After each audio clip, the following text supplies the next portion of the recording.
आज का सबसे पहला प्रश्न है हमारा, शीतकाल में एक मोटी कमीज की अपेक्षा दो पतली कमीजें हमें अधिक गर्म क्यों रखती हैं? यानी जब ठंड होती है, सर्दियाँ होती हैं, तो उसमें अगर हम एक मोटी कमीज पहने और उसकी तुलना में अगर हम एक मोटी कमीज ना पहन के दो पतली कमीज पहन लें, तो वो जो दो पतली कमीज होती है हमें अधिक गर्म रखती हैं। उसका रीज़न क्या है? तो उसका रीज़न है इसका ऑप्शन नंबर सी।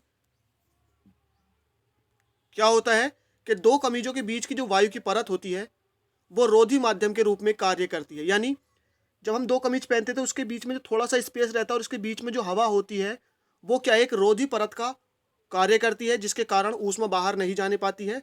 और क्या होता है कि हमको वो अधिक ज़्यादा गर्म रखती है, अधिक हमको यानी सर्दी से बचाती हैं। तो शीतकाल में एक मोटी कमीज की अपेक्षा दो पतली कमीजें हमें गर्म क्यों रखती है? क्योंकि दोनों कमीजों के बीच की जो वायु होती है, जो जगह होती है, उसकी जो वायु होती है वो एक रोधी परत रोधी माध्यम का जो है कार्य करती है। नेक्स्ट है नंबर दो। नंबर दो है शीतकाल में ऊनी कपड़े हमें गर्म क्यों रखते हैं? यानी शीतकाल में जो हम ऊनी कपड़े पहनते हैं वो हमको गर्म क्यों रखते हैं? तो इसका सही जवाब है ऑप्शन नंबर बी। यानी ये क्या होते हैं, शरीर से ऊष्मा को बाहर जाने से रोकते हैं। आपको ध्यान रखना है शीतकाल में जो हम गर्म ऊनी कपड़े पहनते हैं ये क्या होते हैं, जो हमारे शरीर की ऊष्मा होती है उसको बाहर नहीं जाने देते, उसको वहीं रोक लेते हैं, जिससे हमें गर्मी फील होती है, हमें ठंड बच जाते हैं, यानी हम ठंड से बच जाते हैं और हमको गर्मी का एहसास होता है। नेक्स्ट है नंबर तीन। नंबर तीन है निम्नलिखित में ऊष्मा का सर्वोत्तम सुचालक कौन है? यानी सबसे अच्छा ऊष्मा का चालन कौन करता है? तो यह ऑप्शन नंबर बी पारा।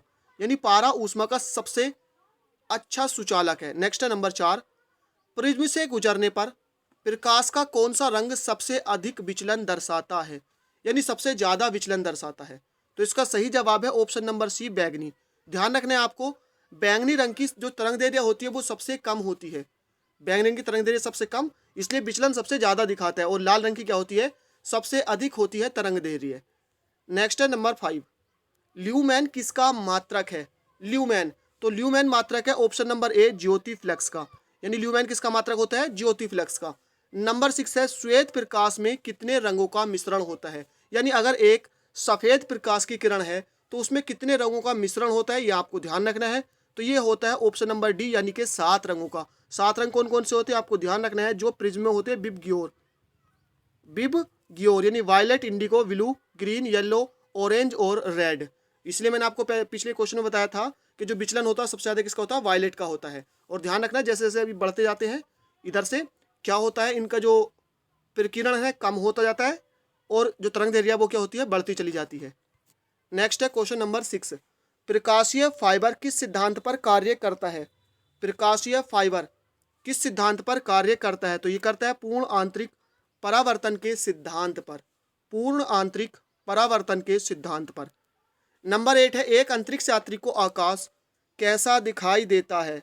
तो ये दिखाई देता है काला, यानी ऑप्शन नंबर सी बिल्कुल करेक्ट है। तो अंतरिक्ष यात्री को जो आकाश होता है काला दिखाई देता है, उसका रीजन ये है क्योंकि अंतरिक्ष में प्रकाश का प्रकीर्णन नहीं हो पाता है, जिसके कारण, क्योंकि हमें जो आकाश नीला दिखाई देता है वो प्रकीर्णन के कारण ही दिखाई देता है, और जब अंतरिक्ष में प्रकीर्णन नहीं होता तो आकाश कैसा दिखाई देता है? काला दिखाई देता है। नेक्स्ट है क्वेश्चन नंबर नाइन। आकाश में नीला रंग प्रकट होने के साथ संबंधित प्रकाश की परिघटना है। यानी कौन सी घटना के कारण जो आकाश का रंग है वो नीला दिखाई देता है? तो ये मैंने अभी आपको बताया प्रकीर्णन के कारण, क्योंकि प्रकाश की जो किरणें होती हैं इनका प्रकीर्णन होता है, जिसके कारण हमें नीला दिखाई देता है। अंतरिक्ष में काला दिखाई देता है क्योंकि वहां पे प्रकाश का प्रकीर्णन नहीं होता है। नंबर 10 है पानी की टंकी को ऊपर से देखने पर कम गहरी किस कारण दिखाई देती है? यानी ऐसा लगता है जैसे इसकी गहराई क्या है, कम है। तो इसका सही जवाब है ऑप्शन नंबर डी अपवर्तन के कारण। यानी अपवर्तन के कारण क्या होता है, जो टंकी होती है वो हमको कम गहरी लगती है, जितनी उसकी गहराई होती है उससे वास्तविकता से कम हमको गहरी लगती है, ऊंची लगती है। नेक्स्ट है क्वेश्चन नंबर 11। मरीचिका किसका एक उदाहरण है? मरीचिका को दूसरे शब्दों में दृष्टिभ्रम भी कहते हैं। कभी कभी आपने देखा होगा गर्मियों में क्या होता है, हम रोड पर चलते हुए होते हैं, जो कोलतार वाली हमारी सड़क होती है इस पर चलते होते तो हमको ऐसा लगता है कि थोड़ी दूर जहाँ जैसे आगे पानी है, जबकि वास्तव में कुछ होता नहीं है इसी को। और ये मैक्सिमम रेगिस्तानों में बनता है, यानी जहाँ पर रेत होती है, तो मरीचिका का बनना ऐसा लगता है जैसे पानी, और वास्तव में कुछ नहीं होता। तो इसी को मरीचिका कहते हैं, इसको दृष्टि भ्रम भी कहते हैं। तो ये जो कारण होता है ऑप्शन नंबर सी, ये होता है प्रकाश के अपवर्तन और पूर्ण आंतरिक परावर्तन के कारण ही ये होता है, क्योंकि प्रकाश की किरणें इस प्रकार से टकरा कर उठती हैं जो दूर से हमें कैसे लगती है, पानी की तरह लगती है। नेक्स्ट है 12, तल से भरे हुए एक बीकर का तल किस कारण ऊपर उठा हुआ दिखाई देता है। यानी अगर कोई बीकर है, पानी से भरा होता है वो प्योर, तो कैसा लगता है जैसे इसका तल जो है ऊपर की तरफ को उठा हुआ है। तो ऐसा क्यों लगता है? तो इसका सही जवाब है ऑप्शन नंबर बी, ये भी अपवर्तन के कारण ही होता है। क्वेश्चन नंबर 13 है, कैमरा लेंस किसका बना होता है। ध्यान रखना है, जो कैमरा लेंस बना होता है वो किस कांच का बना होता है, आपसे ये भी पूछ सकता है। तो इसका सही जवाब है ऑप्शन नंबर डी, फ्लंट कांच का। यानी जो कैमरा लेंस होता है किस कांच का बना होता है? फ्लंट कांच का। क्वेश्चन नंबर 14 है, दृष्टि के स्थायित्व का सिद्धांत किसके पीछे का सिद्धांत है। यानी दृष्टि के स्थायित्व का जो सिद्धांत है वो किसके पीछे का सिद्धांत है। तो इसका सही जवाब है ऑप्शन नंबर बी, सिनेमा की। किसके? सिनेमा की। नेक्स्ट है 15, वाहन के पीछे से आने वाली वस्तुओं को देखने के लिए किसका प्रयोग किया जाता है।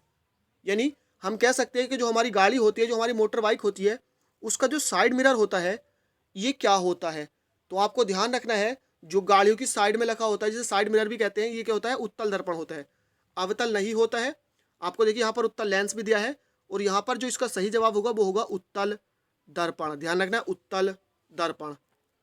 नेक्स्ट है क्वेश्चन नंबर 16, वाहनों के हेडलाइटों में किस प्रकार के दर्पण का इस्तेमाल होता है। वाहनों के हेडलाइटों में किस प्रकार के दर्पण का इस्तेमाल होता है। तो ध्यान रखना है आपको, ये होता है परवलयीय दर्पण। अगर लेंस की बात करें तो अवतल लेंस होता है और दर्पण की बात करें तो परवलय। आपने देखा होगा कि कैसे होता है ये परवलय, इस तरह से इसके सतह उठी हुई होती है, कुछ इस तरह से हेडलाइट होती है। और ये क्या है, यहाँ पर जो बल्ब लगा होता है इससे प्रकाश जो है इसे फैल कर और दूर तक जाता है। नेक्स्ट नंबर 17, सबसे पहले प्रकाश का वेग किसने मापा था। यानी सबसे पहले जो प्रकाश का वेग था ये किसने मापा था। तो इसका सही जवाब है ऑप्शन नंबर सी, रोमर ने। यानी सबसे पहले प्रकाश के वेग को रोमर ने मापा था। नेक्स्ट है क्वेश्चन नंबर 18, तो क्वेश्चन नंबर 18 है, प्रकाश का वेग कितना होता है। प्रकाश का वेग कितना होता है। तो इसका सही जवाब है ऑप्शन नंबर ए, 3 गुणा 10 की घात 8, 3 गुणा 10 की घात 8 मीटर प्रति सेकेंड। यहाँ पर आपको ध्यान रखना है, सारे ऑप्शन मैंने यहाँ पर देखिए किलोमीटर, सेंटीमीटर, मील इस तरह से दिए हुए हैं। तो आपको ध्यान रखना मीटर प्रति सेकेंड मात्रा का आपको ध्यान रखना है। नेक्स्ट है 19, साबुन के बुलबुले पर सफ़ेद प्रकाश डालने से किस कारण रंग दिखाई देता है। यानी जो रंग जो हमें दिखाई देता है वो किस कारण होता है, ये कौन सी घटना होती है। तो ये होता है व्यतिकरण के कारण। किस कारण? व्यतिकरण के कारण। नेक्स्ट है क्वेश्चन नंबर 20, क्वेश्चन नंबर 20 है, 3D फिल्में देखने के लिए प्रयुक्त चश्मों में क्या हो। यूँ कह सकते हैं कि जो चश्मे होते हैं वो किस चीज़ के होते हैं। तो ध्यान रखना है क्या होते हैं, पोलराइज्ड होते हैं। यानी जो 3D फिल्म वाले चश्मे होते हैं वो कैसे होते हैं, पोलराइज्ड होते हैं। तो फ्रेंड्स यहाँ पर हमारे आज के 20 क्विज कंप्लीट हो जाते हैं। आई होप वीडियो पसंद आई हो, इसको लाइक कीजिए, दोस्तों के साथ शेयर कीजिए। थैंक यू फॉर वॉचिंग, मिलते हैं नेक्स्ट वीडियो में।